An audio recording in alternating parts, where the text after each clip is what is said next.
Inspiration can come from a lot of things, like it can come from a smile, the human body. It can come from a leaf or light and shadows. It can come from nature.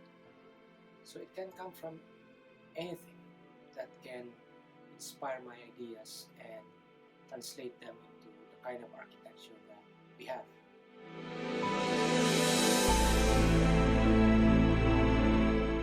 Well, we tend to be aspirational rather than utilitarian.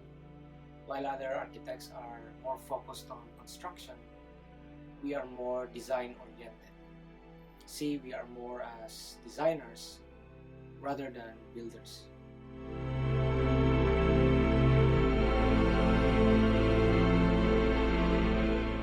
When we were designing the Lucy main headquarters here in Dumaguete, we conceptualize it as a bahay kubo.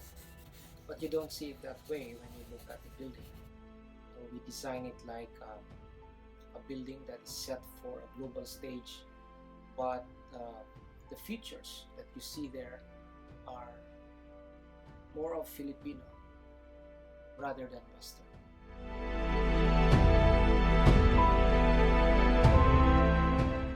Filipino architecture is more of a fusion of Hispanic architecture and Indo-Malay architecture, with more of open plan and honest materials. When we design buildings, it's the same thing: open plan and honest materials.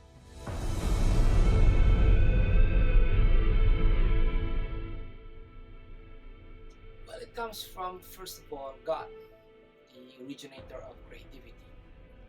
And then my creativity started at about when I was very young. I was inspired by the paintings of Fernando Amorsolo, and then later on by the animator Walt Disney.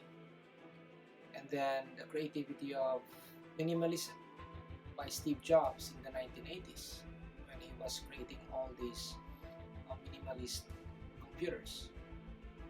And then I was inspired in college by Frank Lloyd Wright, the kind of architecture that brought about the birth of modern architecture in the 20th century. Today I'm inspired by a lot of people like Norman Foster and Zaha Hadid and Kengo Kuma of Japan. What is one word that would describe Carlos and Enrique architects? Oh, that would be easy.